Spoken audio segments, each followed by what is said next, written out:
Paul McGuire Grimes, KSTP, Minneapolis Sam, Zoe. It is really great talking to both of you. I'm having such a fun time with season 2, and it's so clever. So thank you for the time today. Oh, thank you. Thank you. Yeah. Now, Sam, I want to start with you. After season 2 was greenlit, did you seek out returning, or did you know that Anik was going to be one of the few returning characters? I knew. I think they started to come up with like the ideas of it while we were still doing the first season. So I kind of knew that hopefully that Anik was going to return. So I was, but you can never count on anything in showbiz. Or even in this show. Or in this show. Twists and turns aplenty. Galore. Abound. I'm 8 episodes in, so I still don't know who did it. And I'm curious, Zoe, when was the ending revealed to you? Did you know from the beginning? Was it hidden from the cast? Or are there rumblings amongst everyone? Like, is it you? Is it you? Do you know yet? We got all 10 scripts at the beginning of shooting. To be honest, both seasons, I read the script, devastated when I found out who done it. And then completely forgot. And we, because you shoot these episodes, they're full worlds. You get lost in the sauce. Yeah. and the characters, and you become people to you. And so then you get to the finale, and I was reminded both times, and it was as if I was learning for the first time. I kind of love that. Do you shoot them in order, or is it like we kind of need to see this scene from another angle in episode 6 or whatever, so we're going to do it now while we're here? Or like, how does a show like this get shot knowing the style? So the first season, Chris Miller directed every episode. But this season, we had 5 different directors. Is it 5? No, 4. I don't actually know. I don't know if I could do the math. It's 10 eplusodes, 4 different directors. Yeah. 5. Sorry, it's 5 directors. Egads. 4 plus 1. 4 plus 1 is 5. But there's chunks. So we'd really shoot 2 episodes at a time, but they weren't directly, you know what I mean? In sequence. So they weren't in sequence. So you're maybe shooting episodes 3 and 7, then 1 and 5, and 8 and 9. So it made it kind of. It was a challenge for sure, because like you're trying to, you can't directly think linear, Lee, huh? But Anthony and Chris have such a great macro view over the whole thing that if you ever feel a little lost, you are able to like kind of check in, and each director was really lock and step and had like their own vision of like how it would go. And so the challenge was also to like try and make them all mix. And at the same time, you're doing the genre stuff, but all the stuff that is outside of the storytelling is in the same world. You know what I mean? So there's not like the genre shifts there. Right. So that was like also a way to keep kind of like paid, but like also you're like you're shooting episode 3, but you're like, all right, but how am I ranking episode 2, which we haven't shot yet? So you got to try and like make sure that you are minding the ends of how you finish the previous thing and how you're coming into the beginning of this one. Yeah. So it was a challenge, but like really fun. Mental Kind gymnastics. of like just shooting a movie that's completely out of order too. Yes. Yeah.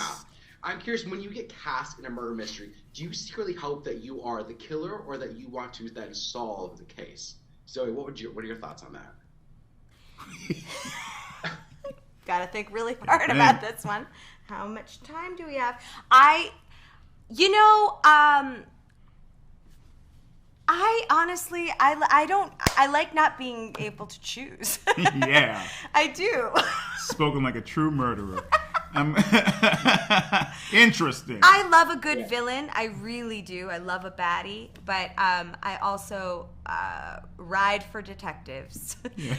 Hercule Poirot. Miss Marple. Jessica Fletcher, Mr. Nick Fletcher. and Nora. Yeah. Nick and Nora. Anyway, what about you? I want to solve that mystery. Yeah, you would. Like this, like the mystery gang. Scooby-Doo. I got the wrap. It was great talking about you, Sam. Congrats on Ted Lasso and just being a small part of that success. Love that show too, so thank you. Thank you very much. Yeah. Take care, you guys. Bye. Paul McGuire Grimes, KSTP, Minneapolis. John, Ken, it is so great talking to both of you. I'm having a lot of fun with season 2, so thank you for the time today. Thank you. Thank you. Yeah, now, John, I want to start with you. The first season was such a big smash hit. Did you seek out trying to be a part of season 2, or did they come to you with this role? They did come to me. I would. It does seem like I should do more seeking out in my career, I think, but I don't. But they came to me. Chris Miller and I knew each other socially. Our kids are friends, and he came to me with this role, and it was pretty irresistible. Just on first description, just hitting all the bullet points was so ridiculous. I said, "This seems like something I got to do." And for sure. I mean, your episode is it was great seeing you do very different things in your episode. Like the dancing was all lovely, so that was great. Thank you so much. Yeah, now Ken, your episode, because they're all kind of different genres and styles, it's very much the kind of the found footage style, and it was shot on iPhones, if I read correctly. How different was that for you as the actor, and did it challenge you differently to like hit different marks or make sure you're framed specifically?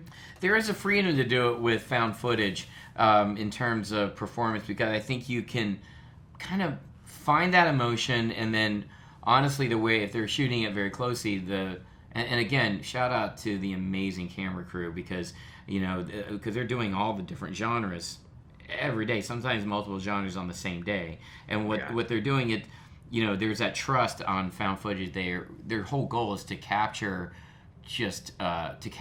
rawness.